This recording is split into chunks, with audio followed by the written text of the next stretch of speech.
Part 1: How to stay calm and positive when the world feels overwhelming. In the quiet edges of dawn, when the world still sleeps and the mind has not yet reawakened its parade of worries, there is a space, gentle, soft, undisturbed. It is in this silence that the deepest truths of life can be heard, like the hush of wind through bamboo, like the stillness between a monk's breath. Welcome, traveler, to Daily Dharma Listening. You have arrived not by accident, but perhaps because something within you has grown weary of noise, of chasing, of fear. This is a place for reflection, for still waters, for remembering what the heart has always known but the world made us forget. Before we begin this journey together, take a moment to pause. Breathe deeply. And if what you find here nourishes you, consider subscribing, liking, and sharing with others walking their own silent roads. Now let us begin. There was once a monk who sat by a river every day. He watched the water flow, the birds land, the leaves drift past like forgotten memories. One day a villager asked him, "Why do you just sit here, day after day, doing nothing?" The monk smiled.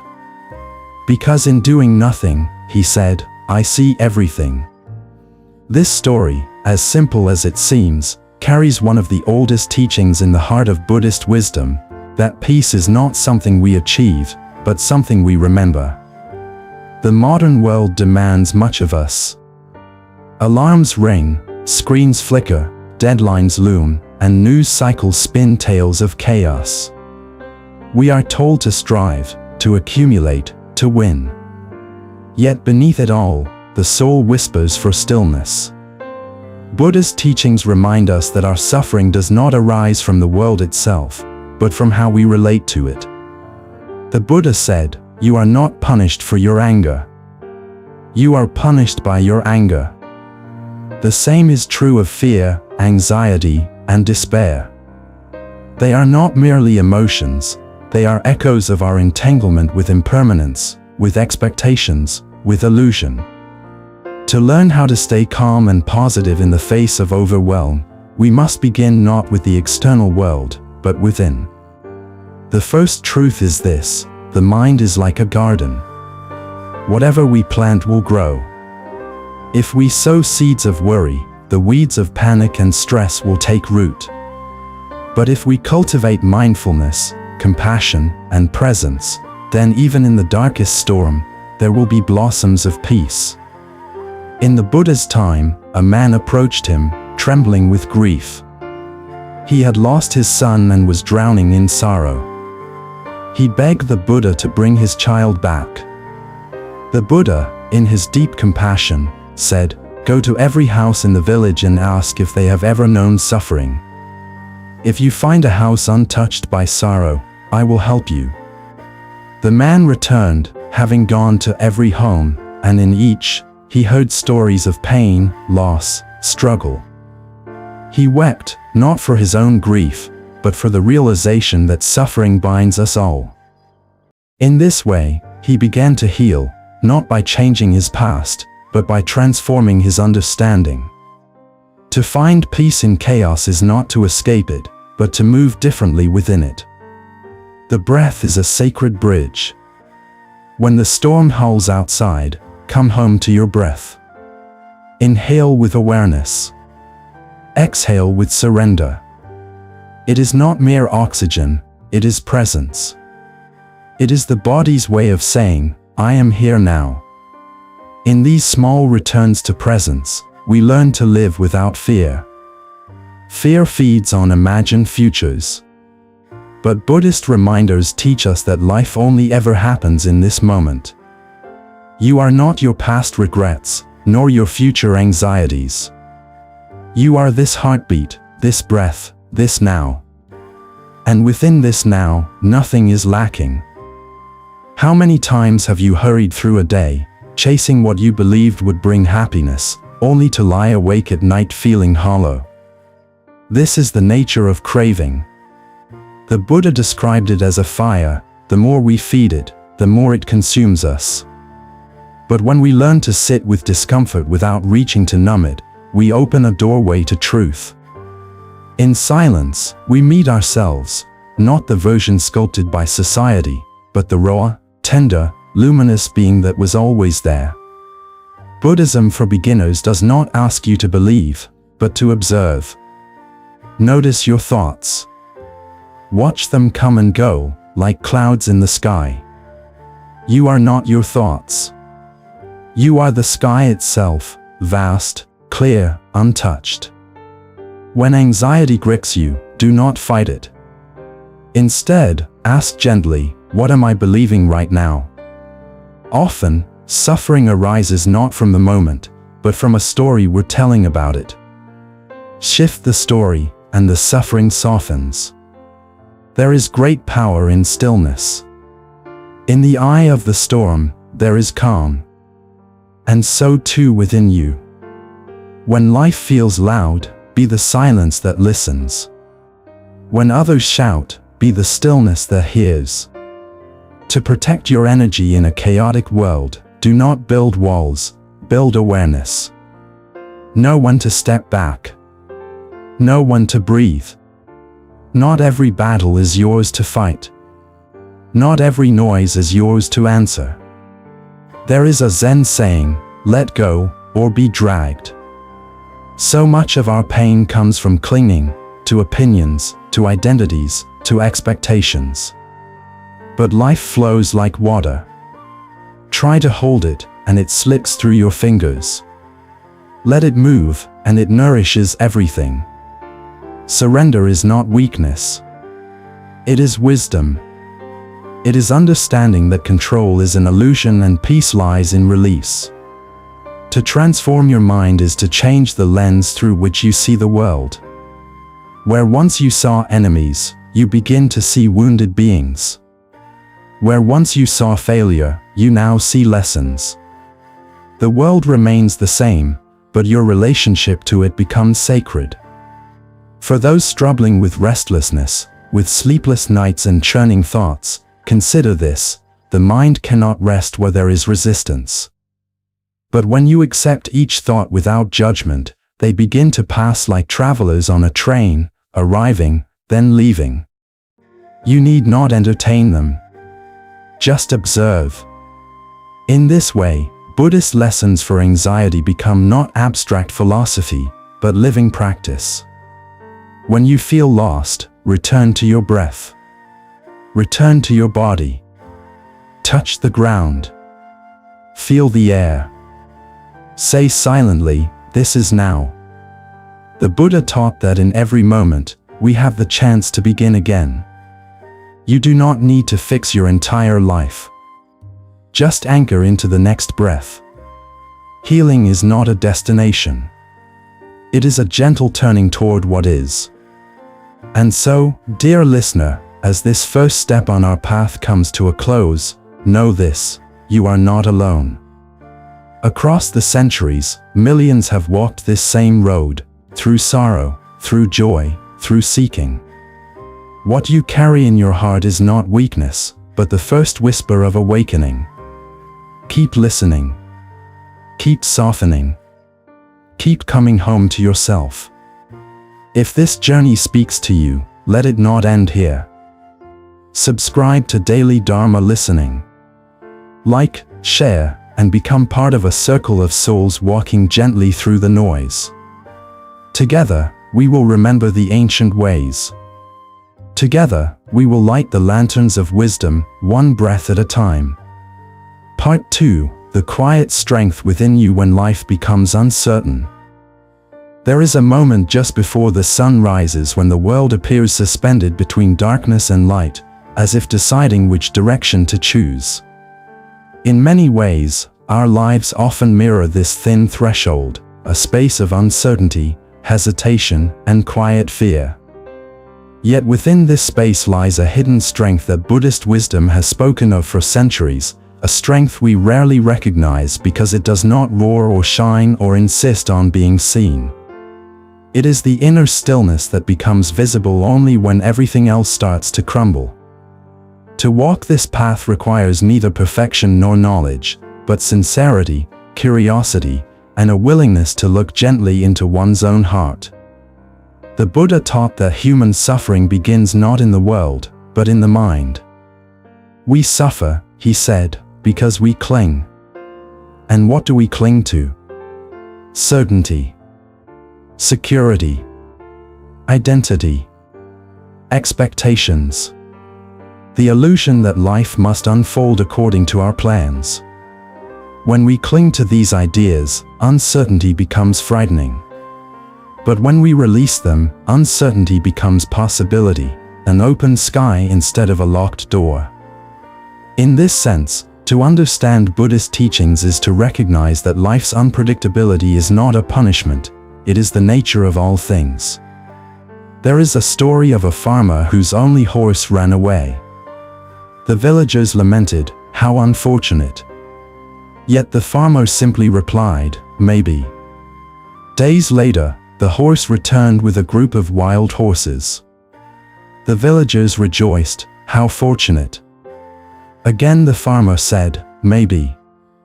Soon after, the farmer's son broke his leg while trying to tame one of the wild horses. The villagers cried, "How terrible." The farmer again said, "Maybe." A week later, soldiers came to the village to recruit young men for war, but the farmer's son was spared because of his injury. This time the villagers nodded in understanding. The farmer's response echoed the heart of Buddhist wisdom: we do not know enough to judge a moment as good or bad. Events unfold beyond our limited view, and what appears as disaster may later reveal itself as blessing, or growth, or liberation. When we learn to release the urge to label our experiences, we find peace in chaos. We stop trying to force life into a shape that suits our desires and instead allow it to reveal the deeper lessons woven within each event. This softening, this letting go, becomes the quiet strength that allows us to stay calm and positive even when everything around us sways. It is not denial. It is clarity. Modern life, however, teaches the opposite. It tells us to control, to predict, to analyze, to prepare for every eventuality. We are encouraged to accumulate information, to anticipate threats, to live with constant vigilance. Yet this vigilance exhausts the heart. It creates tension in the body, anxiety in the mind, and a sense of heaviness that lingers even in moments of stillness. Many people today live with the feeling that something is always about to go wrong. But Buddhist reminders teach us that the mind becomes fearful when it tries to grasp what cannot be grasped: the future, the unknown, the shifting nature of reality. To live without fear is not to live without challenges. It is to walk with the understanding that fear is a visitor, not a ruler. When fear arises, Buddhist lessons for anxiety encourage us not to push it away or battle it, but to acknowledge it as a temporary sensation, arising from causes and conditions, and passing when those conditions change. Sit with it. Observe it. Ask softly, what story am I telling myself? Often the fear is not about what is happening, but about what might happen. And the future exists only in the mind. In meditation halls across Asia, monks often train by watching their thoughts as clouds drifting across the sky. They are taught not to cling to any cloud, not the dark ones, not the bright ones, because clouds are transient, and the sky is what endures. You, too, are the sky. Your worries, doubts, and fears are clouds. They may obscure the view for a time, but they cannot alter the sky itself. When you protect your energy, you do not close off your heart, you simply choose not to identify with every thought that passes through it. Once, a young seeker asked a monk, "How do I find peace when everything around me feels uncertain?" The monk took a cup of water and stirred it vigorously until the water became cloudy. When the mind is agitated, he said, everything becomes unclear. Then he set the cup gently on the ground. Slowly, the sediment settled, and the water became clear again. You do not need to force clarity, the monk continued. You only need to stop stirring. This simple teaching reveals the essence of how to stay calm and positive. Inner peace is not created, it is uncovered when we stop agitating the mind with stories, assumptions, and resistance. To transform your mind is to begin this gentle practice of noticing when you are stirring the water, when you replay conversations, catastrophize the future, dwell on mistakes. Each time you notice, take one slow breath. Feel the body soften. Say inwardly, "This moment is enough." Over time, this simple act reshapes the mind, rewires the habitual patterns of fear and anxiety, and opens space for clarity, patience, and compassion. Life will continue to give you experiences that challenge you, perhaps even break you open. Yet Buddhist wisdom teaches that nothing truly breaks you. It breaks the outer shell, the ego, the illusion of control, the hardened expectations, so your true nature can be revealed. The lotus grows only in muddy water, and so, too, do the deepest insights arise from difficulty. When you feel lost, remember that feeling lost is often the first step toward awakening. The old map has dissolved, the familiar path has vanished, and you are invited to walk not by memory, but by presence. Ask yourself, gently, when did you last sit with yourself without distraction? When did you last listen to the quiet voice beneath all the noise? This voice knows the way home. It is patient, undemanding, and eternally present. It reminds you that you are not defined by your circumstances, your mistakes, your fears, or your uncertainties. You are defined by your capacity to observe, to soften, to return, again and again, to the calm center of your being. Buddhism for beginners begins exactly here, not in scriptures, not in rituals, but in the intimate relationship you build with your own mind. Learn to pause before reacting. Learn to breathe before assuming. Learn to observe before judging. This is the foundation of wisdom. With practice, you begin to notice that the world's chaos does not enter you unless you open the door. And slowly, very slowly, you learn to remain steady even in uncertainty, like a mountain unmoved by passing winds. In this way, your life becomes meditation. Washing dishes becomes meditation. Walking to work becomes meditation. Sitting in traffic, waiting in line, feeling overwhelmed, all of it becomes meditation when you choose presence over panic, awareness over fear. This is the quiet strength that Buddhist teachings reveal, not force, not avoidance, but steadiness of heart. As you continue on this path, let this truth root itself gently within you. You have survived every difficult day you have ever faced. You have endured every storm, every heartbreak, every uncertainty. And you are still here, breathing, listening, seeking. This resilience is no accident. It is the nature of your being. When you finally recognize it, uncertainty no longer feels like an enemy. It becomes a teacher. And so, as this second chapter of our journey closes, may you carry with you the understanding that peace is not found by escaping uncertainty, but by resting within it. Your breath is your anchor. Your awareness is your guide. Your heart is your home. Part 3. When the heart learns to let go of what was never meant to stay.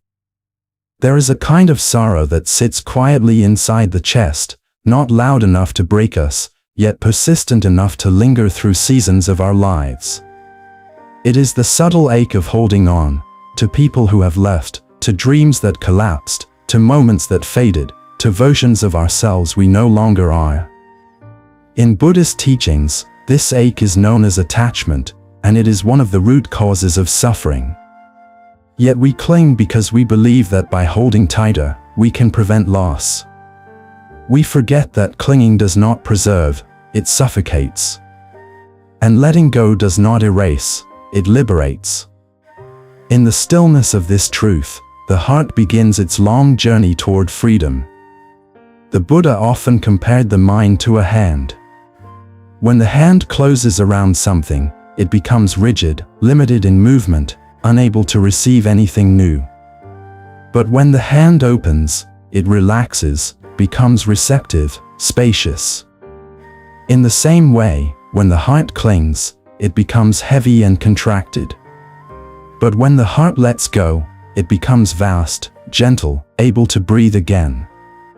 Yet letting go is not an act of force, it is an act of understanding. It is recognizing that everything in life, joy, pain, relationships, experiences, is impermanent. To pretend otherwise is to struggle against the very nature of existence. There is an old story from the Buddha's wanderings. One day, he and his monks passed through a village where a grieving mother approached him, carrying her young son who had died just hours before. Her tears fell like rain, and she begged the Buddha to perform a miracle to bring her child back.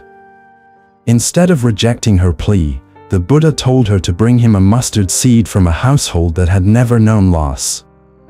The woman ran from door to door. At each home, she met people who shared their own stories of death, illness, heartbreak. As night fell, she returned to the Buddha empty-handed, but with a heart transformed. She realized that suffering is universal, that no life is untouched by loss. In this realization, her grief softened, not because her pain disappeared, but because her isolation did. Buddhist wisdom teaches us that when we cling to what is gone, we do not preserve the love, we preserve the pain. Letting go is not forgetting. It is choosing to carry the memory without drowning in it. It is choosing to honor what was, without resisting what is. The heart, in its innocence, often confuses clinging with loyalty, suffering with devotion. But true love, true acceptance, true wisdom allow things to enter and leave as naturally as seasons. When we fight the seasons, we suffer. When we flow with them, we find peace in chaos. In today's world, letting go has become even more difficult. We are surrounded by reminders, photographs, messages, glimpses of other lives through screens. The past is no longer behind us, it lives in our pockets, in our memories, in our habits. When you feel lost, Buddhist reminders encourage you not to sever the past abruptly, but to transform your relationship to it. Instead of asking, "Why did this happen to me?" ask, "What is this teaching me?" What you once called heartbreak may later reveal itself as protection. What you once called failure may reveal itself as redirection. Life does not take without giving, it simply gives in forms we often do not yet understand. When you want to protect your energy, letting go becomes essential. Many people drain their life force not because of external stress, but because of internal gripping, replaying old conversations, reopening old wounds, revisiting regrets. The past becomes an anchor that sinks them rather than a lesson that guides them. But the truth is simple, you cannot rise while carrying what was meant to fall away. The lotus flower grows only when it releases the mud clinging to its stem. You too must release what weighs upon your spirit. There is a meditation practice in Buddhism called observing the river of time. In this meditation, you imagine yourself sitting on the bank of a wide river. Thoughts, memories, people, emotions drift by like leaves floating on the current. Your task is not to grab them. Your task is to watch. To observe without grasping. When you practice this, even for a few minutes, you begin to feel a subtle shift. You realize that life moves with or without your permission, and by flowing with it, you find the ability to stay calm and positive even when the world pulls you in different directions. Sometimes letting go means releasing expectations. Other times it means releasing the idea that you must be strong all the time. Sometimes it means forgiving yourself for the things you could not control, the people you could not save, the mistakes you had to make in order to grow. Forgiveness, too, is a form of letting go, not of the event, but of the pain wrapped around it. Buddhist teachings remind us that forgiveness is not about others deserving it, it is about you deserving peace. When anxiety rises, when fear tightens the chest, when thoughts race, ask yourself, what am I holding on to right now? Often, it is a story about who you should be, a fear about what might happen, or a memory of what once was. Buddhist lessons for anxiety teach that thoughts lose their power when observed without resistance. The act of seeing clearly is itself liberation. When you name the emotion, fear, regret, longing, grief, it no longer controls you. It simply becomes another wave rising and falling in the ocean of your awareness. Letting go does not happen at once. It is not a single moment, but 1,000 small choices, choosing to breathe instead of overthink, choosing to observe instead of react, choosing to release instead of cling. Over time, these small decisions reshape the mind, soften the heart, transform your entire way of being. This is the path of awakening, not grand, dramatic transformation, but gentle, consistent inner shifts that accumulate like drops of water carving a canyon. There is a quiet beauty that arises when you finally release what burdens you. Life becomes lighter, more spacious, more compassionate. You begin to understand that nothing in the world truly belongs to you, not people, not moments, not identities. You are the traveler passing through experience, not the owner of experience. And when you embrace this truth, you begin to live without fear, because you no longer cling to what can be taken away. You rest instead in what cannot be taken, your awareness, your compassion, your ability to begin again. In this way, letting go becomes a form of love. It is loving yourself enough to release pain. Loving others enough to allow them to be who they are. Loving life enough to trust its flow. And loving the present moment enough to return to it, again and again, no matter how many times the mind wanders. As you walk this path, know that every letting go is also a letting in, of peace, of clarity, of new beginnings. The heart does not empty, it transforms. The past does not vanish, it softens. And you do not lose yourself, you rediscover yourself in a deeper, quieter way. This is the gentle freedom Buddhist wisdom has offered for thousands of years. And it is the freedom waiting for you now, in this breath, in this moment, as the river of your life continues to flow forward, carrying away what was heavy, making space for what is true.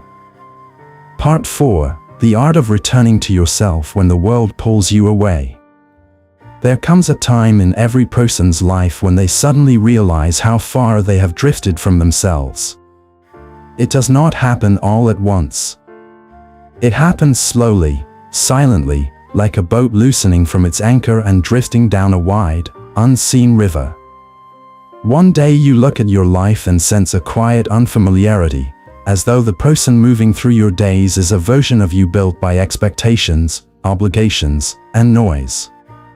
In Buddhist teachings, this drifting is not a failure, it is an inevitable part of the human journey. The real practice is learning the art of returning to yourself, to your breath, to your center, to the place within you that remains untouched by the world's chaos. The Buddha once said, "You yourself, as much as anybody in the entire universe, deserve your love and affection." Yet loving oneself is often the last thing people think of. We offer care to others.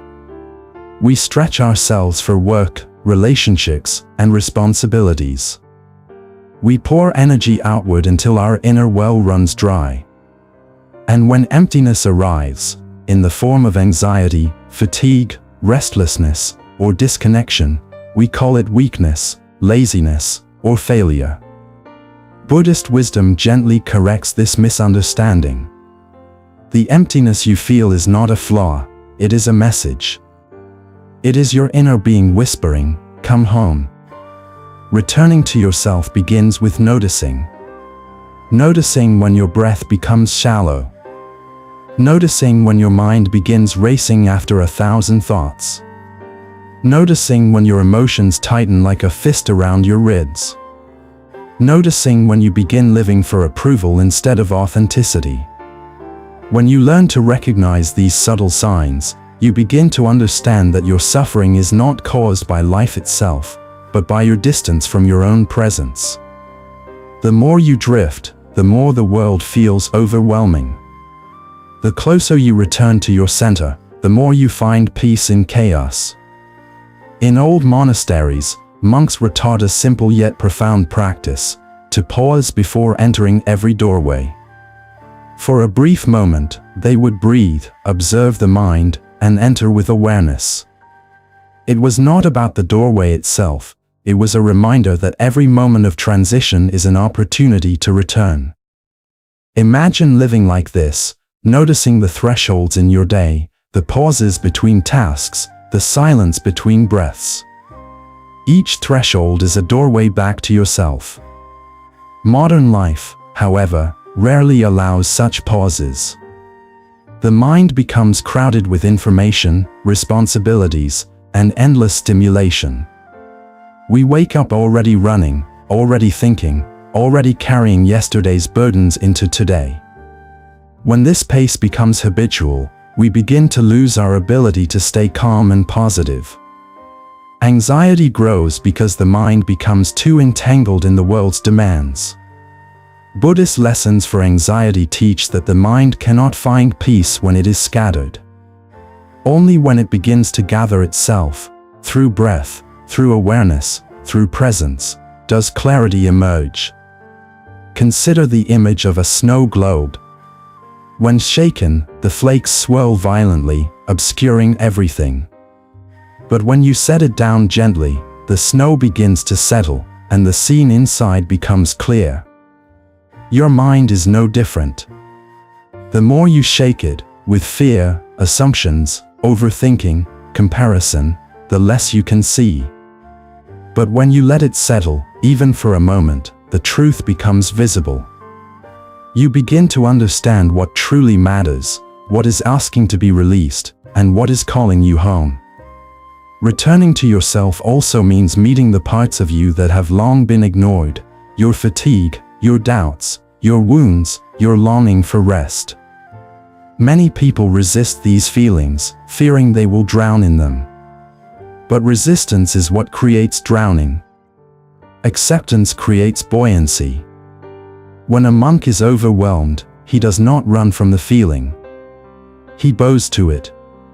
He acknowledges it as a teacher. This, too, belongs, he says. And in that acceptance, the emotion begins to loosen its grip. There is a powerful teaching in Buddhism: where you stumble, there lies your treasure.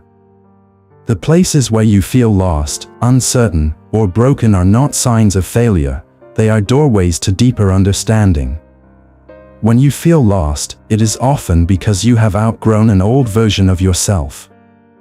The discomfort is a signal that something within you is ready to expand. Instead of fearing this expansion, Buddhist wisdom invites you to greet it with curiosity. Ask, what is this moment trying to show me?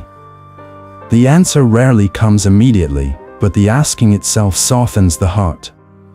To protect your energy is to guard your inner state with gentleness. It does not mean avoiding people or isolating yourself. It means choosing where your attention goes, recognizing who drains you, noticing what thoughts exhaust you, and remembering that not every noise deserves your response. There is freedom in silence, in stepping back, in saying no, in choosing rest over productivity. When you give yourself these moments, you recognize your own worth, the worth that does not depend on accomplishment or validation. Sometimes returning to yourself means acknowledging that you have been carrying burdens that were never meant to be yours.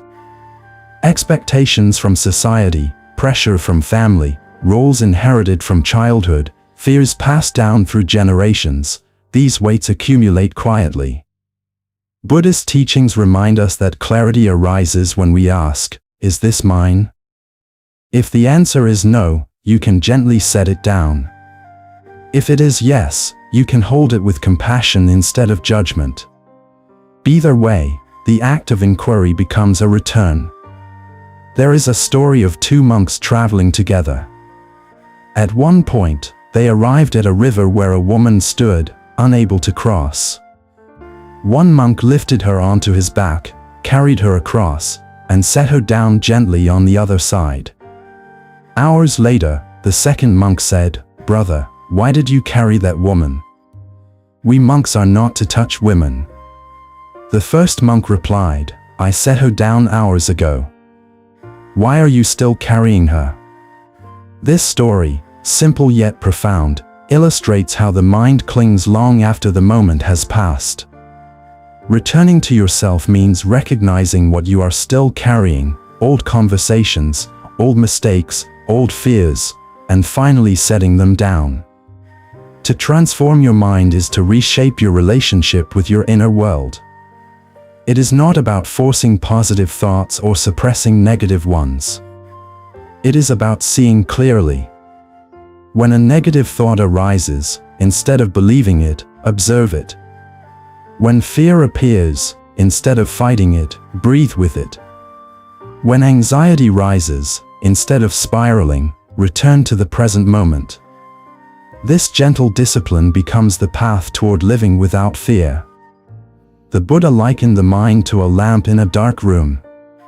When the lamp is lit, the darkness disappears not because it was pushed out, but because it was illuminated. When awareness enters your thoughts, confusion dissolves. When presence enters your breath, panic softens. When compassion enters your heart, heaviness lifts. This is how Buddhist wisdom guides you home, not through grand revelations, but through small, steady shifts of awareness that accumulate over time. Returning to yourself also means learning to trust the quiet voice inside, the one that speaks not in urgency but in truth. You may ignore it for years, dismiss it as weakness or idealism. But it remains, waiting patiently, gently urging you toward alignment. When you begin listening, your life starts to change. Decisions become clearer. Relationships become more authentic. Challenges become more manageable. You begin to walk with the world instead of against it. As you deepen this practice, you realize that returning is not a single event. It is a lifelong rhythm. You drift, you return. You forget, you remember. You lose yourself, you find yourself again. This rhythm is not failure, it is the dance of awareness. Even monks, after decades of meditation, still drift. The difference is that they know how to come back. And so, as this fourth step of our journey unfolds, let this truth settle gently in your heart. You are not lost. You have simply wandered. And wandering is part of being human. What matters is the returning, the breath you take right now, the softening you allow in your chest, the awareness you offer to your thoughts. Each return is an act of love. Each return is a step toward awakening. Each return is a reminder that beneath the noise, beneath the stories, beneath the fears, there is a self within you that is whole, steady, and unbroken. Come back to that self, again and again. For that is where your true home has always been.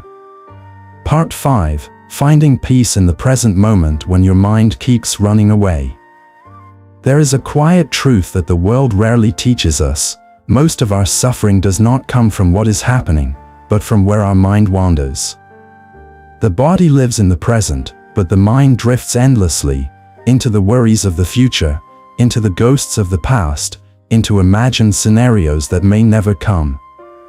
In Buddhist teachings, this drifting is called restlessness, a subtle but persistent form of suffering that steals peace from even the calmest day. To live well, to live clearly, to stay calm and positive, we must learn the art of returning the mind to the present moment, the only place where life actually exists. In ancient times, a monk once asked the Buddha why human beings experience such constant anxiety. The Buddha held up a cup and said, "This is the mind of one who lives in the future. It trembles."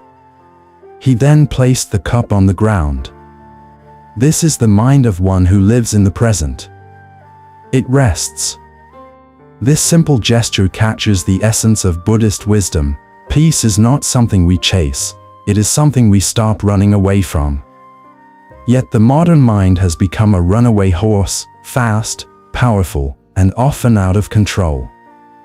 We wake up and immediately enter a swirl of thoughts, tasks to complete, messages to respond to, fears that whisper beneath the surface. The mind leaps ahead to problems that have not happened or returns to moments we can no longer change. In this restless movement, we become exhausted, even if we have done nothing physically strenuous. Many people today carry more mental weight than their ancestors ever imagined. And when the mind becomes this scattered, suffering feels inevitable. But Buddhist lessons for anxiety teach us a beautiful truth. Suffering begins in the mind, and so does liberation. The path to liberation begins with awareness, the simple act of recognizing that your thoughts are not reality, that your fears are not facts, that your mind stories are just stories. When you begin to see this, you begin to transform your mind. There is a well-known Zen story of two monks watching a flag fluttering in the wind. One said, "The flag is moving." The other said, "No, the wind is moving." Their teacher overheard and said, "Neither the flag nor the wind is moving. It is your mind that is moving." This teaching reveals something profound. Your experience of the world is shaped less by events and more by the interpreting mind. When the mind is agitated, small inconveniences feel like storms. When the mind is calm, even storms feel navigable. To find peace in chaos is to steady the mind. But how does one steady something so quick, so reactive, so easily disturbed? Buddha's teachings point to the breath. The breath is the anchor that connects the wandering mind to the present moment. When your thoughts begin racing, when fear grabs hold, when emotions rise like waves, returning to the breath is like returning home after a long absence. Inhale slowly, feel the chest expand. Exhale gently, feel the body release. With each breath, the mind becomes less scattered, less entangled, less overwhelmed. In many meditation monasteries, beginners are given a simple instruction: sit and watch your breath for 1 moment. Not 10 minutes, not an hour, 1 moment. This is because the mind cannot live in the present continuously at first. It must relearn the habit of stillness. It must rediscover the space between thoughts. Slowly, patiently, gently, the mind begins to settle, like mud at the bottom of a stream. When the water is still, you can see clearly. But even outside meditation, life offers countless moments to return to yourself. Washing your hands, feeling the warmth of water. Drinking tea, noticing the aroma rising. Walking, sensing the movement of your legs. These small acts become sacred when you approach them with awareness. When you are fully present, even ordinary moments feel profound. This is the heart of Buddhism for beginners. Enlightenment is not found in temples or mountains, but in the simple act of being here. Yet presence requires courage. Many people avoid the present moment because it contains truths they do not want to face: loneliness, fear, uncertainty, unresolved emotions. The mind distracts itself with noise to avoid these feelings. But Buddhist wisdom teaches that the present moment is not the source of suffering, it is the doorway to healing. When you stop running, you finally meet yourself, not the self created by roles, expectations, or fear, but the self that exists beneath all of that, pure and unburdened.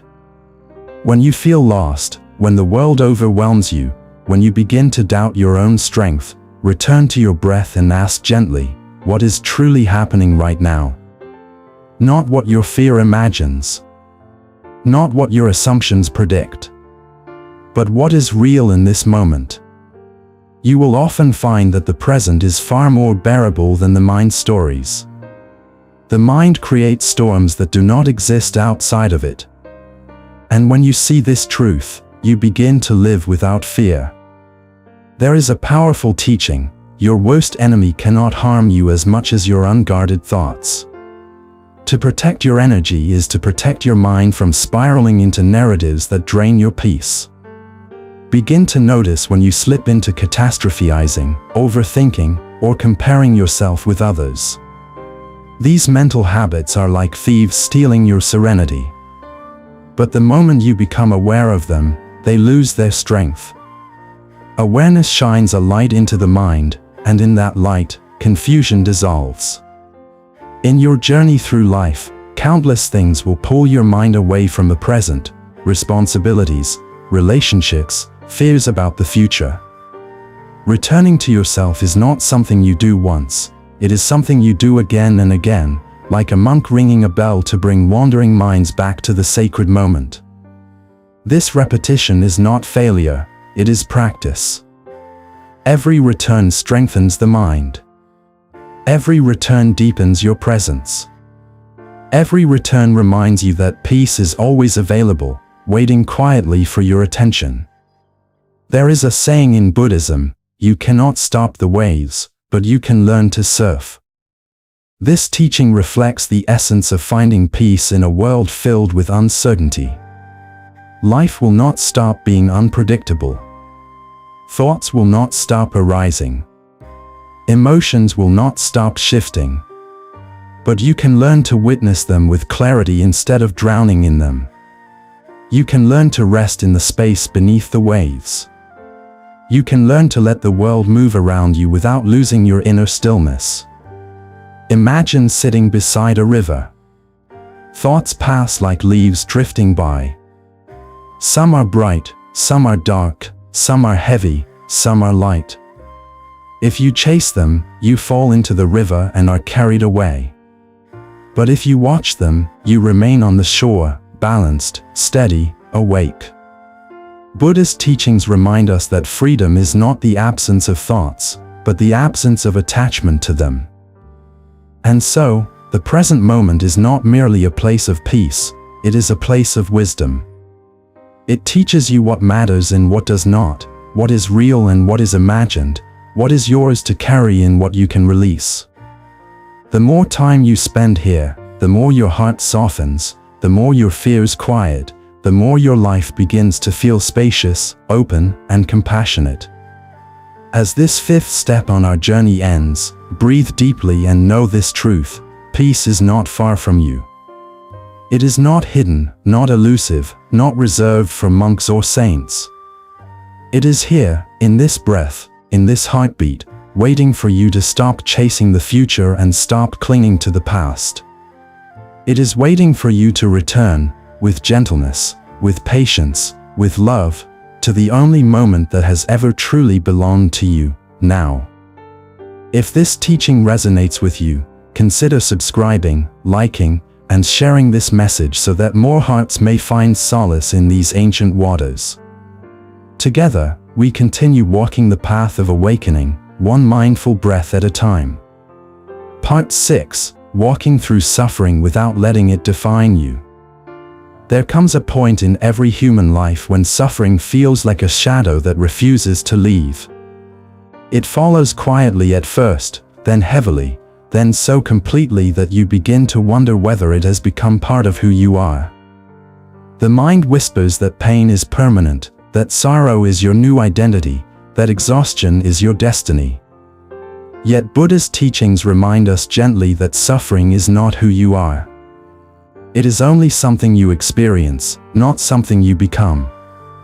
In this truth, there is a profound liberation, a soft, steady light that appears precisely when the world around you feels unbearably dark.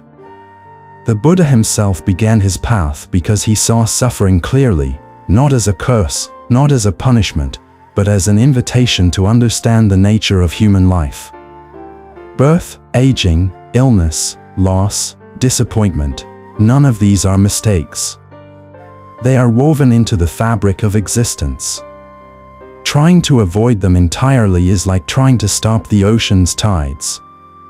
But learning to walk through them with clarity, compassion, and awareness, that is the heart of Buddhist wisdom. Many people believe that suffering should be overcome by strength, willpower, or positivity. But Buddhist teachings say that suffering is eased not through force, but through understanding. When you understand the nature of pain, your relationship to it changes. You stop fighting it as an enemy. You stop believing that it defines your worth. You stop fearing that it will last forever. Instead, you witness it as a passing guest, uncomfortable, yes, but impermanent. Consider the story of Kisa Dadami, a woman racked with grief after losing her only child. In her suffering, she ran from house to house searching for medicine that could bring him back. Villagers pointed her to the Buddha, who told her he could help, but only if she brought him a mustard seed from a household untouched by death or sorrow. She returned hours later empty-handed, tears streaming, no longer asking for her son to be revived. Instead, she bowed before the Buddha, having realized that suffering is universal, that loss visits every human life. It was through understanding, not escape, that her healing began. Your suffering may be different, perhaps heartbreak, loneliness, financial struggle, illness, a deep unexplainable sadness. But the truth remains the same: suffering is not a sign that life has singled you out. It is a sign that you are human. When you feel lost, when your heart aches, when anxiety whispers its endless stories, remember that you are not walking alone. Countless souls across centuries have felt what you feel. Buddhist lessons for anxiety teach us that anxiety itself is not the enemy. The belief that we must hide it, fight it, or feel ashamed of it is what deepens the wound. Pain becomes heavier when we resist it. It becomes lighter when we acknowledge it. Imagine holding a tightly wrapped knot in your hand. The harder you pull, the tighter it becomes. But if you soften your grip, if you examine it gently, if you give it space, it loosens. Suffering works the same way. When you meet it with compassion instead of rejection, it begins to unravel. In the monasteries of Thailand, young monks are taught to sit with discomfort. Not to endure it through force, but to learn from it. When pain arises in meditation, a tense muscle, a restless breath, a wave of emotion, they do not shift or run. They observe. They ask, what is the nature of this? In their stillness, they discover something profound. The pain rises, peaks, and eventually fades. Nothing stays. Nothing remains unchanged. This realization can reshape your life. It can help you stay calm and positive even in moments that feel unbearable. Modern society, however, encourages the opposite. It tells you to distract yourself, numb yourself, push the pain away as quickly as possible. But Buddhist wisdom reminds you that what you push away returns stronger. What you avoid eventually becomes the prison you live in. Instead, walk toward your suffering with tenderness. Sit with it. Listen to it. Beneath every fear, there is a story. Beneath every ache, there is a lesson. Beneath every wound, there is a doorway to deeper understanding. You may not see it now, but no suffering is meaningless. To live without fear does not mean to live without pain. It means not letting fear dictate how you walk through pain. It means not letting suffering sculpt your identity. When sorrow arises, fear often whispers, "This will never end." But Buddhist teachings show us that everything, joy, sorrow, fear, peace, comes and goes like seasons. Nothing is static. Not even your darkest days. When suffering feels overwhelming, bring your awareness to the breath. The breath is the bridge that anchors you to the present moment. Suffering often grows because the mind travels into regrets of the past, into fears of the future, into imagined catastrophes. But suffering in the present moment, by itself, is often much smaller than the suffering created by thought. Breathe in, gently. Breathe out, slowly. Let the body soften. Let the mind return. This is how you protect your energy, by not letting the mind turn pain into a lifelong identity. There is another teaching that has helped countless practitioners: suffering shrinks when shared. You may believe your pain must be hidden, that vulnerability is weakness. But in truth, vulnerability is one of the deepest strengths. It opens space for connection, compassion, and healing. When you allow yourself to be seen, even by one trusted person, the weight becomes lighter. The heart becomes less isolated. And in that shared space, suffering transforms. In Tibetan traditions, monks practice tonglen, breathing in the suffering of themselves and others, then breathing out compassion, relief, and love. At first glance, this practice seems contradictory. Why breathe in suffering? Why not push it away? But the teaching is profound. Suffering grows in resistance and shrinks in acceptance. When the mind stops fighting, the heart opens. And in that opening, suffering becomes bearable, even transformable. Reflect for a moment. How often have you judged yourself for suffering? How often have you told yourself to be stronger, get over it, or stop being weak? Buddhist teachings urge you to replace judgment with compassion. You are not broken. You are not failing. You are simply human, carrying experiences that have shaped you. The goal is not to erase these experiences, but to walk with them gently, without letting them dictate your worth. To transform your mind is to transform your relationship with suffering. It is to shift from, "Why is this happening to me?" to, "What can I learn from this?" It is to shift from, "I am alone in this," to, "I am connected to all beings through this." It is to shift from, "This pain defines me," to, "This pain is teaching me." These shifts do not eliminate suffering, but they soften it, making space for peace, insight, and resilience.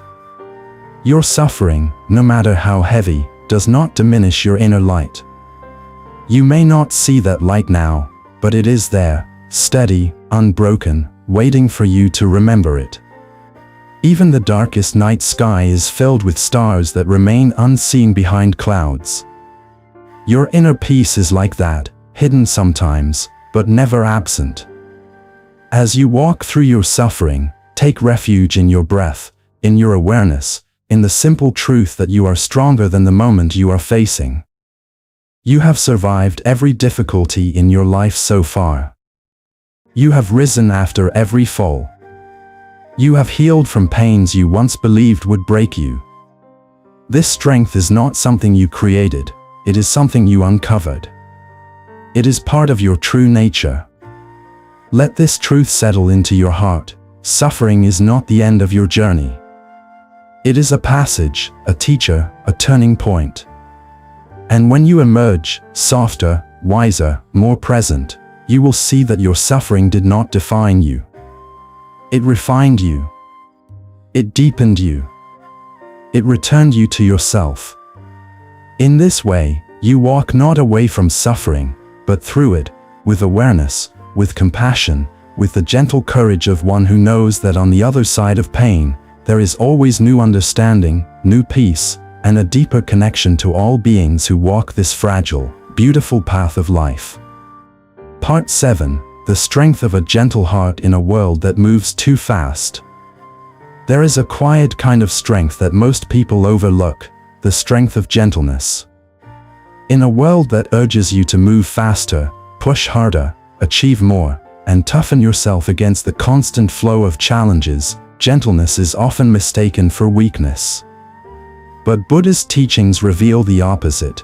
Gentleness is one of the highest forms of power because it arises from deep awareness, compassion, and inner stability. The gentle heart is not fragile. It is wise.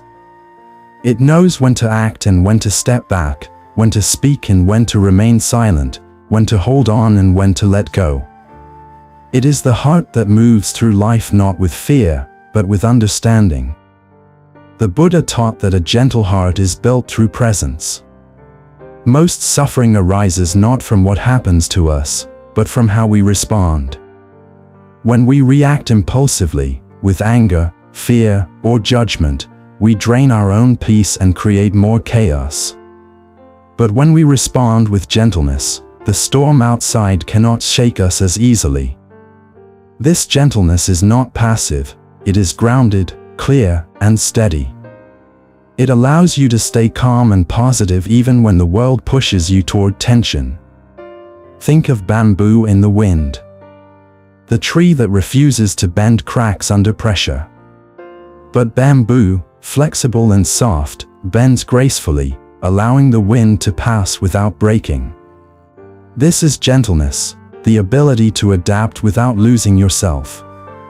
Many people believe that becoming gentle means becoming vulnerable to harm. But Buddhist wisdom teaches that gentleness does not make you weak, it makes you unbreakable.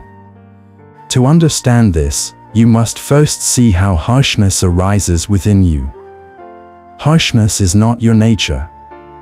It is a shield created from fear, fear of being hurt, fear of being misunderstood, fear of losing control. When you carry fear, you speak sharply, tighten your body, judge others quickly, and push yourself beyond your limits. But when you live without fear, your heart softens. You begin to see that harshness drains your energy, creating more suffering than protection. Gentleness, however, protects your energy. It allows you to move through life with clarity, grace, and peace. There is a story of a monk known for his extraordinary calmness. One day, a man insulted him in front of many people, shouting accusations and trying to provoke a reaction. The monk simply smiled.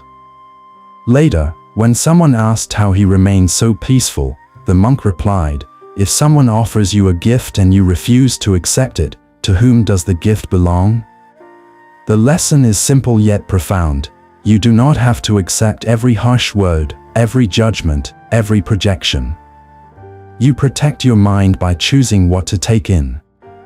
Gentleness is not about allowing mistreatment, it is about not letting mistreatment enter your heart.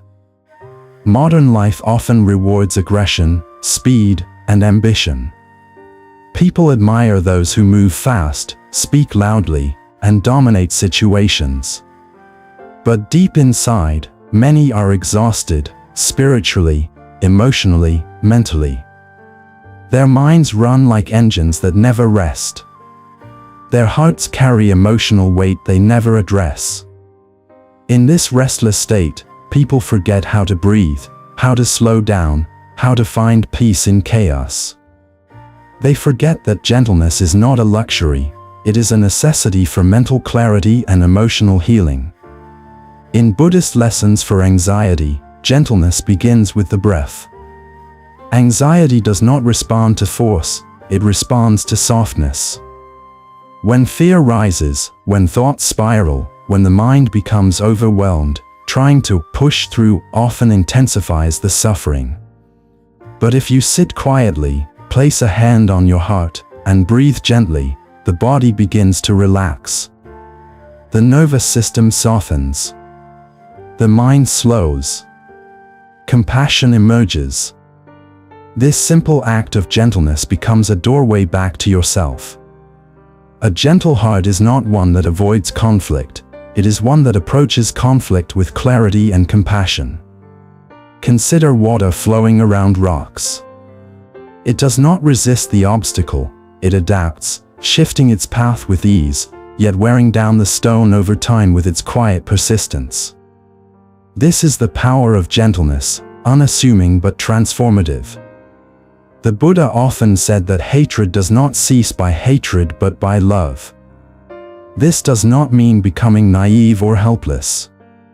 It means seeing clearly. Anger cannot heal anger, only understanding can. When you feel overwhelmed, when the world feels loud and demanding, when your mind keeps running away, ask yourself gently, what is the kindest thing I can do for myself right now? The answer may be to rest, to breathe, to pause, to forgive yourself, to walk slowly, to let go of a task that drains you. Gentleness toward yourself is the foundation of gentleness toward others. You cannot pour compassion into the world if your own heart is bone dry from self-neglect. In temples, monks walk slowly, intentionally, with full awareness of each step. This walking meditation is not about moving slowly, it is about moving with presence. When you walk with awareness, the world no longer rushes you. Your mind no longer spins. You begin to sense life not as a series of tasks but as a series of sacred moments. The gentle heart is born from this presence. You may wonder how to be gentle in a world that is often harsh. Start by noticing the moments when you move from your true nature. Notice when your shoulders tense, when your voice sharpens, when your judgments rise quickly, when your breath becomes shallow. These are signals that you have drifted away from yourself. Gently return. No self-punishment. No judgment. Just return. Gentleness also means letting go of perfectionism. Many people push themselves relentlessly, believing they must always do more, be more, achieve more. But Buddhist teachings remind you that you are already enough. You do not need to earn your worth. The gentle heart trusts that growth happens naturally when you create space for rest and awareness, not when you attack yourself for every flaw. Letting go is another expression of gentleness. When you cling tightly to people, outcomes, or identities, you create suffering. Letting go does not mean abandoning or ignoring. It means loosening your grip, allowing things to unfold naturally, trusting the wisdom of impermanence. The gentle heart knows that holding too tightly suffocates life, loosening brings freedom. There is a Zen teaching that says, the softest thing in the world can overcome the hardest. You may think this refers to external situations, and it does. But it also refers to the inner world. Softness dissolves inner resistance. Gentleness melts emotional armor. Compassion quiets the loudest fears. When your heart becomes gentle, suffering loses its power to define you. You do not escape pain, but you meet it with openness instead of fear. To transform your mind is to soften your mind. To soften your mind is to expand your awareness. And with expanded awareness, you begin to experience life differently. Relationships become kinder, challenges become manageable, emotions become teachers rather than threats. And so, as you walk through your days, remember this: the world may move fast, but you do not have to. The world may speak harshly, but you do not have to. The world may become chaotic, but you can remain still. Your strength does not lie in how forcefully you push, but in how gently you return, again and again, to your breath, your awareness, your heart. The gentle heart is a lantern in darkness, a calm river in a storm, a soft space in a world filled with sharp edges. It is not weakness. It is wisdom. It is power. It is the quiet, unwavering truth of who you really are beneath all the noise. And when you live from this place, this gentleness, this presence, this deep understanding, you begin to walk through the world not as someone reacting to chaos, but as someone illuminating it. Part 8. Seeing clearly when the mind is clouded by illusion. Most of the suffering in human life comes not from reality itself, but from the illusions we build around it. The Buddha taught that the mind, when untrained, becomes like a pond stirred by wind, the water grows cloudy, and nothing beneath the surface can be seen. Thoughts, assumptions, fears, desires, and memories mix together until we mistake them for truth. We begin to believe that our thoughts are reality, that our emotions are permanent, that our worries are predictions. In this clouded state, life feels heavier, harder, and more confusing than it truly is. Yet Buddhist teachings remind us that clarity is always possible, because the nature of the mind is not the storm, it is the sky behind the storm. To understand how illusion forms, you must look deeply at how your mind interprets the world. When something happens, the event itself is simple. A word spoken. A message received. A change in plans. But the mind takes that simple event and begins weaving stories around it, stories based on past wounds, insecurities, expectations, or fears. The mind rarely sees what is actually there. It sees what it fears, what it desires, or what it assumes. This distortion creates suffering, especially when you feel lost, because the mind convinces you that your thoughts are facts and that your fears are destiny. Imagine standing before a mirror fogged by steam. Your reflection becomes distorted, unclear. If you mistake the distortion for the truth, you begin to believe things about yourself that are not real, that you are inadequate, unlovable, hopeless, or broken. But once the fog clears, your true reflection appears as it always was. This is how illusion works. The fog is not you. The distortion is not your identity. The suffering you feel is not a sign of truth, it is a sign that the mind has become clouded. The Buddha often said, "With our thoughts, we create the world." This does not mean the world outside changes based on thought. It means the experience of the world is shaped by the state of your mind. If your mind is full of fear, the world appears threatening. If your mind is full of attachment, the world appears unstable. If your mind is full of anger, the world appears hostile. But when the mind is steady and clear, the world appears workable, gentle, and full of possibility.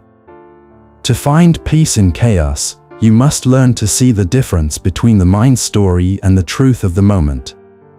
The truth of the moment is always simple, the breath moving in and out, the body sitting or standing, the sound around you, the feeling of the present.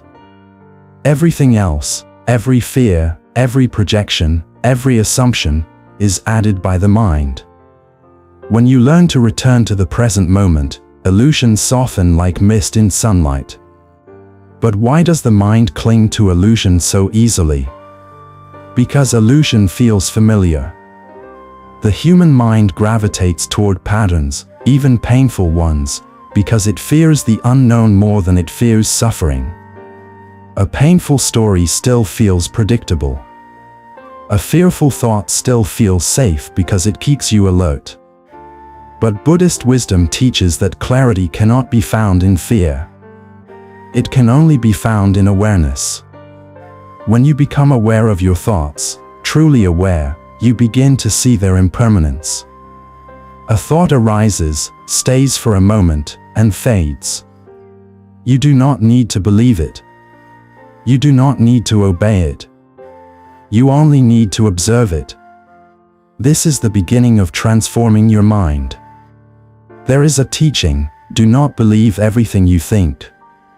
At first, this sounds strange, even impossible. But when you examine your thoughts closely, you realize how many of them contradict each other, How many arise from habit rather than wisdom? How many are influenced by mood, fatigue, or past pain? Thoughts are not truth. They are events, arising, passing, shifting like clouds. The problem comes not from having thoughts, but from identifying with them so deeply that you forget who is watching. Meditation trains you to recognize the watcher, the awareness beneath the thoughts. Awareness is not stirred by fear. It is not shaken by emotion. It simply observes, gently, patiently. When you rest in this awareness, illusions lose their power. A fearful thought arises, and instead of spiraling, you see it as just a thought, a cloud drifting across the mind's sky. Anxious images arise, and instead of believing them, you watch them dissolve. This is how you stay calm and positive, not by controlling thoughts, but by understanding them. Consider the story of a man walking in the evening. He sees something long and curled on the path ahead, a snake, he thinks. Fear rises instantly. His heart pounds. His breath quickens.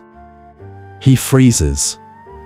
But when the morning sun rises the next day, he sees the object clearly. It is a rope. The fear he felt was real, but the danger was not. The suffering did not come from the rope, it came from the illusion. In your life, many snakes are ropes. The fear feels real, but the danger is imagined. When you learn to look clearly, suffering decreases. This clarity also changes how you relate to others. Often, relationships suffer not because of what is said or done, but because of the assumptions layered upon them. They must be angry with me. They don't care anymore. They meant to hurt me. These thoughts arise quickly, automatically, shaped by past experiences rather than present reality. When you respond to illusion instead of truth, misunderstanding grows. But when you pause, breathe, and observe your thoughts before reacting, compassion grows. You begin to see others not through the lens of your fear, but through the clarity of presence. Clarity also teaches you how to protect your energy. When you see clearly, you stop wasting mental and emotional energy on imagined problems. You stop replaying conversations in your mind. You stop creating future disasters that never happen. You stop personalizing other people's moods or behavior. You begin to save energy for what truly matters: healing, growing, connecting, living. In Buddhist teachings, illusion is often compared to a dream. When you are dreaming, everything feels real. But when you wake up, you realize it was only a projection of your mind. Likewise, much of your suffering comes from dreams you are not aware you are dreaming, stories, fears, assumptions. Awakening means recognizing the dream while you are still inside it. This awakening does not eliminate difficulty, but it removes unnecessary suffering. To awaken, you must practice returning to the body. The body does not lie. The breath does not lie. Sensation does not lie. When the mind is lost in illusion, the body anchors you back to truth. Feel your feet on the ground. Feel the rise of your breath. Feel the tension in your shoulders. These sensations exist only in the present moment. When you return to them, the fog in the mind begins to lift. Over time, clarity becomes a way of living. You begin to question your thoughts gently. You begin to observe your reactions before acting. You begin to sit with emotions instead of drowning in them. You begin to listen more deeply, both to yourself and to others. And in this listening, illusion weakens. Awareness strengthens. Peace emerges. As you move through life, you will still encounter moments when fear clouds your mind, when assumptions distort reality, when old wounds shape new experiences. This is not failure, it is the nature of the mind. The practice is not to eliminate illusion forever, but to recognize it sooner, more gently, more compassionately. Each time you recognize illusion, you awaken a little more. And so, as this 8th step of our journey unfolds, remember this truth: clarity is not something you find outside yourself. It is something you uncover by quieting the mind, returning to the present, and seeing your thoughts for what they are: temporary, shifting, never the full truth of who you are. Beneath the illusions, beneath the stories, beneath the fears, your awareness remains calm, spacious, and unbroken. This awareness is your true home. Return to it, and the world becomes clear. Part 9: The Inner Refuge, Finding a Place of Peace the World Cannot Touch. There is a place within you that the world can never reach, a place untouched by disappointment, untouched by noise, untouched by the endless tides of fear and desire. Buddhist teachings call this inner refuge the still point, the silent knowing, the unshaken center of your being. Most people live their entire lives searching for peace outside themselves, in relationships, achievements, possessions, status, distractions, yet the peace they seek has been waiting quietly within them from the beginning. To discover this refuge is not to escape life, but to see life from a deeper, clearer perspective. The Buddha taught that suffering arises when we lose touch with this inner refuge. When the mind drifts outward, clinging to expectations or resisting reality, we become vulnerable to the world's turbulence. The thoughts of others disturb us. Uncertainty drains us. Failure discourages us. Fear overwhelms us. We forget that the source of calm is not outside but inside, and so we chase endlessly, seeking safety, approval, success, believing that once we achieve enough, peace will follow. But peace does not follow achievement, peace precedes it. Peace gives rise to wise action, not the other way around. Imagine a candle flame in a dark room. If the windows are open, the wind makes the flame flicker wildly. But if you close the windows, not to shut out the world but to stabilize the flame, the light becomes steady. Your inner refuge is this closed window, not separation, but protection. Without it, your emotional flame flickers with every gust of life. With it, you become steady, grounded, and unshakable. To stay calm and positive in a chaotic world, you must learn to rest in this inner refuge. Resting does not mean withdrawing permanently. It means returning whenever the mind becomes overwhelmed. It means knowing that beneath every thought, beneath every fear, beneath every emotion, there is a spacious awareness that cannot be harmed. This awareness is your true nature, open, luminous, and stable. But how do you access it? You begin by noticing the moments when you are not in refuge, the moments when the mind becomes lost in stories, reactions, and illusions. Notice when the body tenses. Notice when anxiety rises. Notice when you start replaying conversations or imagining future disasters. These moments are invitations, not failures. Each one whispers, return. Return to the breath. Return to the body. Return to awareness. One of the simplest Buddhist teachings is also one of the most transformative. Where are you right now? Not the mind's answer, but the body's. Are your feet touching the ground? Is your breath moving? Are you safe in this moment? When you tune into the present, even for a few seconds, a subtle shift occurs.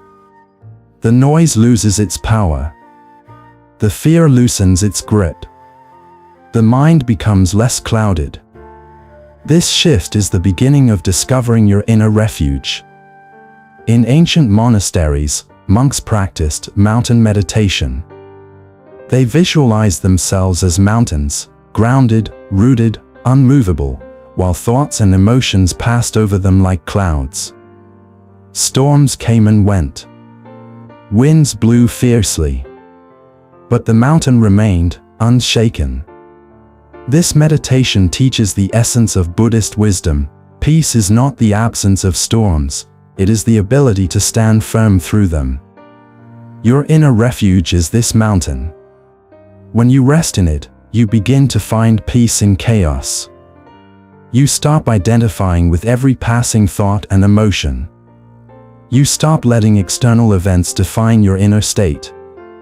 You begin to realize that calm is not something the world grants you, it is something you cultivate. Sometimes, people fear this inner refuge. They worry that turning inward means losing connection with the world or becoming detached from loved ones. But true inner refuge creates deeper connection, not less. When you speak from stillness, your words carry clarity. When you listen from stillness, you hear compassionately. When you act from stillness, your actions become wise and grounded. You stop reacting impulsively and start responding mindfully. This is how you transform your mind, not by forcing yourself to be positive, but by resting in awareness so deeply that negative patterns lose their foundation. When you feel overwhelmed by the world, by conflict, by disappointment, by uncertainty, look inward and ask, what part of me is disturbed right now? You will often find that it is not your true self, but your thoughts about the situation. The situation may be challenging, but the suffering arises from the added layers of interpretation. This shouldn't be happening, I'm not strong enough, what if everything goes wrong? Buddhist lessons for anxiety teach that when you stop adding stories to reality, anxiety softens naturally. To live without fear is to see fear clearly. Fear arises from imagining a future that has not happened. When you rest in the present, fear loses much of its strength. The breath becomes the doorway out of fear. Inhale gently. Exhale slowly. Feel the breath anchor you. Fear lives in the future, the breath lives in the present. When you stay with the breath, fear cannot survive for long. Your inner refuge also protects your energy. Most people exhaust themselves not because of what they do, but because of how much mental energy they waste in resistance, resisting change, resisting emotions, resisting uncertainty. Resistance drains energy. Acceptance restores it. When you sit in your inner refuge, acceptance arises naturally. You begin to see that life does not need to conform to your expectations for you to be at peace. You learn to stop fighting what is and start embracing what is. The Buddha taught that the greatest refuge is not found in mountains, temples, or forests, but within your own heart. This refuge is always available. It does not require silence or perfect conditions. You can access it in traffic, in conversation, in disappointment, in loneliness, in joy, in fear. All it takes is awareness, the willingness to pause, breathe, and return. There is a story of a monk who lived in a bustling city. When asked how he maintained such calm despite the noise and movement, he said, "The world moves, but I do not move with it. I remain where I am, inside."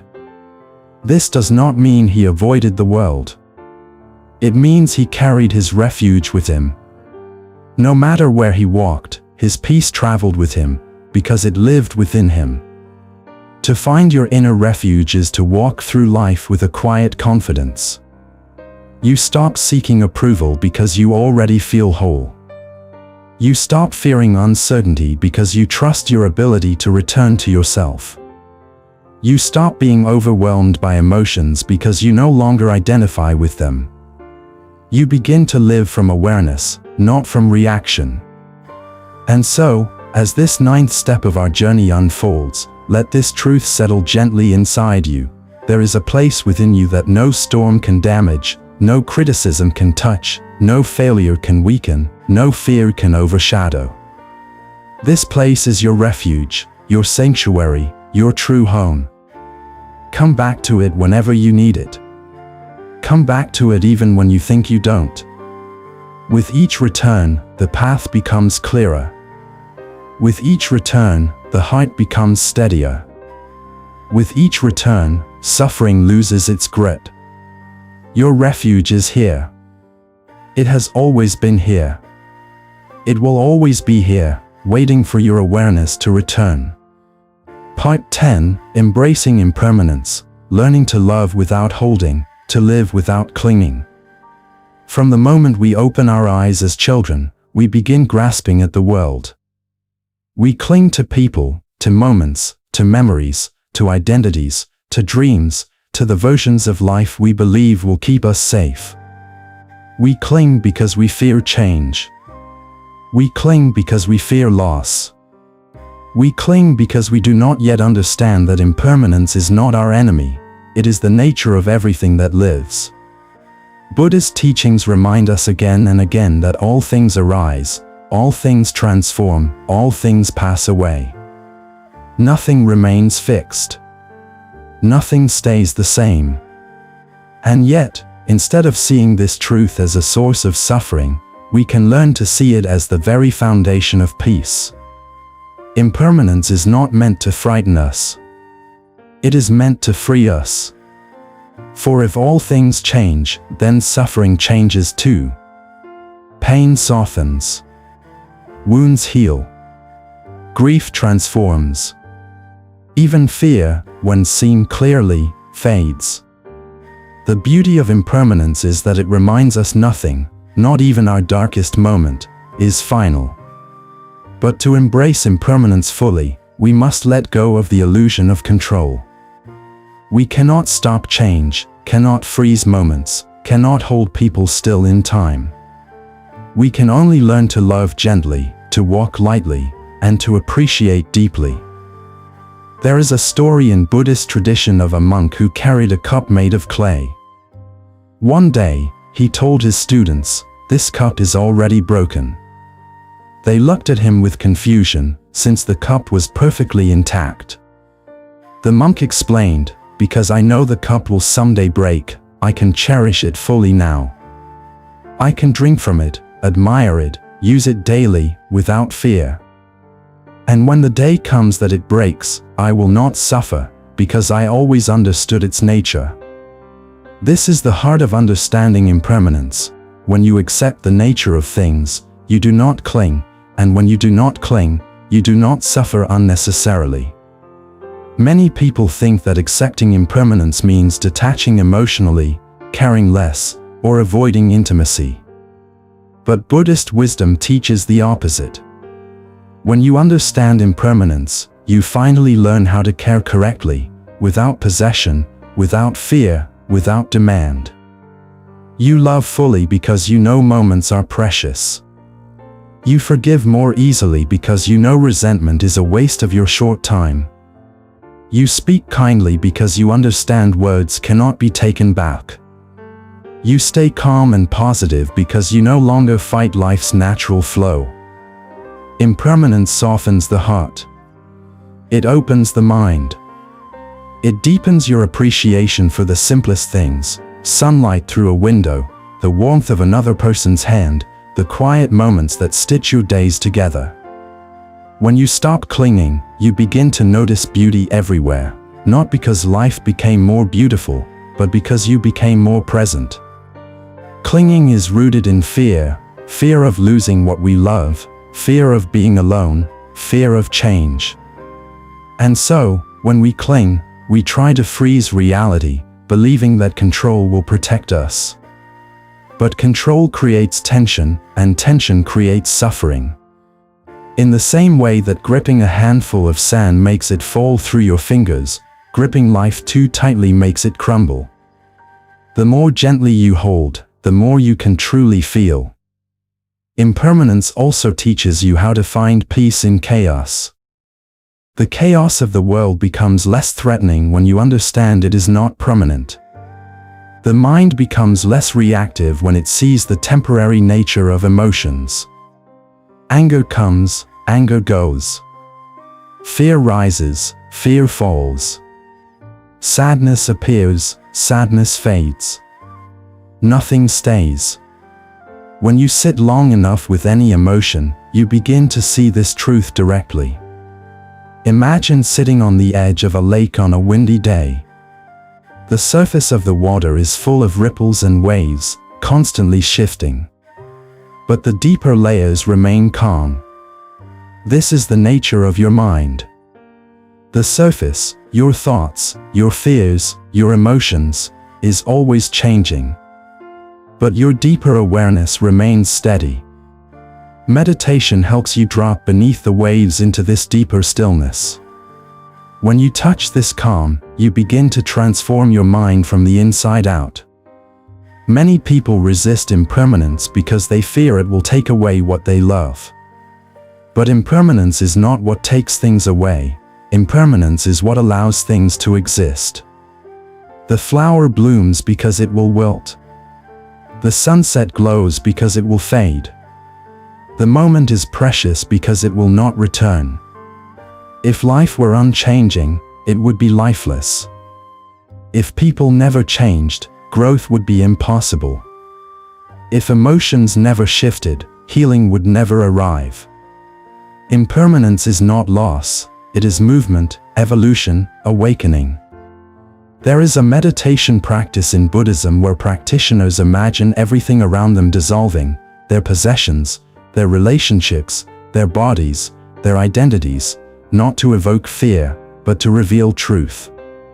When you strip away everything temporary, what remains? Awareness, presence, compassion. These are the qualities that do not depend on external circumstances. When you rest in them, you begin to protect your energy from unnecessary suffering.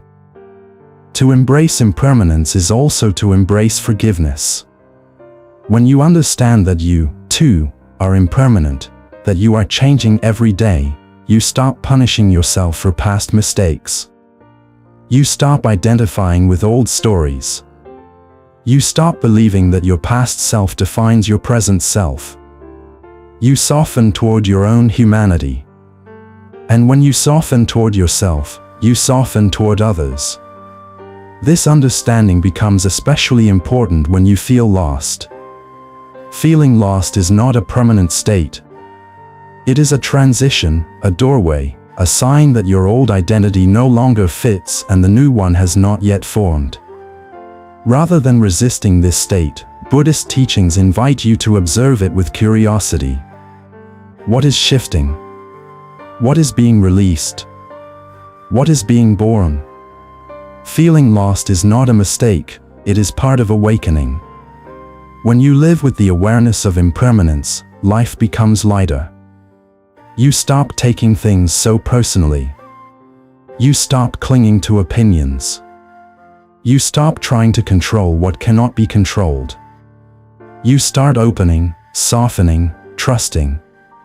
And in this openness, love becomes more spacious, gratitude becomes more abundant, and suffering becomes more manageable. Impermanence also brings a subtle type of freedom, the freedom to begin again at any moment. You do not need to wait for a new year, a new month, a new opportunity. The present moment is always offering itself to you, freshly, unconditioned by the moment before it. Impermanence means you are never trapped. You can shift your perspective right now. You can breathe differently right now. You can turn toward peace right now. In this 10th step of our journey, let this truth sink deeply into your heart.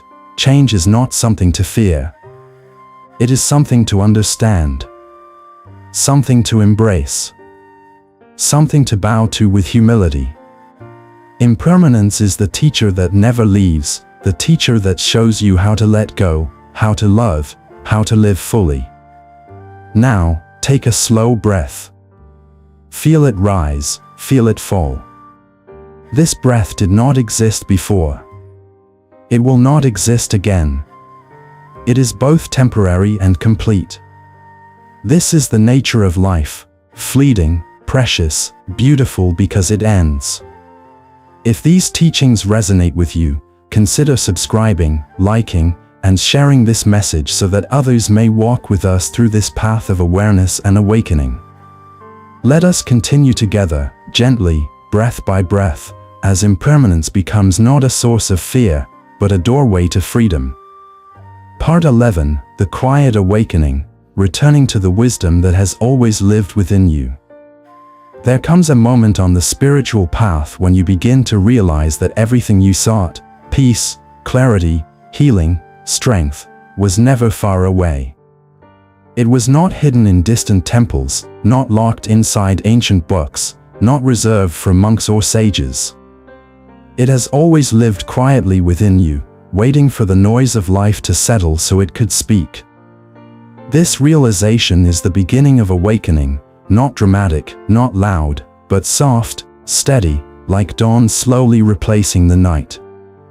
Buddhist teachings remind us that awakening does not happen all at once. It unfolds gently, breath by breath, as awareness deepens and illusion falls away. The Buddha often compared the mind to a lotus pond. At first, the water is murky, full of silt and disturbance. But when the wind calms, the sediment settles, and slowly the water becomes clear. The lotus, the symbol of enlightenment, does not bloom by force. It blooms because the conditions become right. In your own life, you do not need to push yourself toward awakening. You simply need to create conditions, presence, compassion, mindfulness, and honest seeing. The rest unfolds naturally. As you walk this path, you may notice subtle shifts. Things that once triggered you now seem smaller. Situations that once caused panic now feel workable. The noise of other people's opinions feels less suffocating. Your self-judgment softens. Your breath becomes slower. You feel moments of peace that arise unexpectedly, while washing dishes, while sitting in traffic, while listening to rain. This is how awakening begins, not with lightning, but with quiet recognition. To stay calm and positive does not mean suppressing your emotions.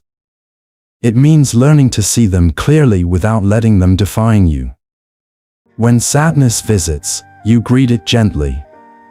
When anger arises, you observe it without feeding it. When fear comes, you breathe with it instead of obeying it. In this way, emotions lose their power to control your life. They become experiences rather than identities. Even when you feel lost, awakening can still be happening. Feeling lost is often a sign that old beliefs are dissolving, old patterns are breaking apart, old identities are falling away. You may not yet see what is replacing them, but emptiness is not a void, it is space for something new to grow. Buddhist wisdom teaches that the place where you feel most unsure is often where your path is quietly taking shape. One of the most profound aspects of awakening is realizing how much of life's suffering was created by the mind itself. The Buddha taught that the mind, when unexamined, becomes a storyteller. It creates fears that never manifest, assumptions that distort reality, and judgments that wound the heart. But when you examine the mind with kindness, when you watch your thoughts instead of believing them, a shift occurs. You begin to transform your mind from a source of suffering into a tool for liberation. This shift also teaches you how to protect your energy. You start recognizing which thoughts drain you, which habits exhaust you, which relationships cloud your clarity. You become more intentional about where your attention goes. You no longer allow every noise to enter your heart. You respond instead of react. You choose rather than get swept away. This intentionality becomes an anchor of peace. Awakening also changes how you relate to others. You begin to see that every person, no matter how troubled or difficult, is carrying their own unseen wounds. You see their fear behind their anger, their longing behind their pride, their confusion behind their harshness. This insight does not excuse harmful behavior, but it expands your compassion. You stop taking things personally. You stop expecting perfection. You begin to understand that all beings are walking the same fragile path of suffering and awakening, stumbling and rising again, just like you. To find peace in chaos does not mean the chaos disappears. It means you no longer collapse inside it. You carry a stillness within you that remains unshaken even when outer circumstances move wildly. This stillness is not an escape, it is a home you return to over and over. It is your refuge, your center, your ground. There is a well-known Buddhist metaphor of a lamp in a storm. When the lamp is protected, the flame remains steady no matter how hard the wind blows. Awakening is this protected flame, a clarity that remains even when life becomes uncertain. When you rest in this clarity, you stop living from fear and begin living from awareness. You make decisions not from panic but from understanding. You move through life not with tension but with trust. And the more you awaken, the more you realize that everything in life, every joy, every challenge, every moment of confusion, has been teaching you. The difficult people were teaching patience. The painful moments were teaching resilience. The losses were teaching impermanence. The quiet moments were teaching presence. Even your mistakes were teaching humility and compassion. Nothing was wasted. Nothing was meaningless. Buddhist teachings say that awakening is simply remembering who you really are. You are not your past. You are not your fears. You are not your limitations. You are not your temporary emotions. You are awareness itself. You are the space in which everything arises and passes. You are the stillness beneath the thoughts, the calm beneath the waves, the sky behind the clouds. And so, as this chapter gently comes to a close, let this truth settle softly within you. Awakening is not a destination. It is not something you achieve. It is something you return to. Something you uncover. Something you remember. Breathe in deeply. Feel the body soften. Feel the mind quiet. Feel the awareness expand. This awareness, this spacious, luminous presence, is the essence of who you are. Return to it often. Trust it. Let it guide you. If these teachings nourish your heart, consider subscribing, liking, and sharing this message so that others may awaken gently alongside you.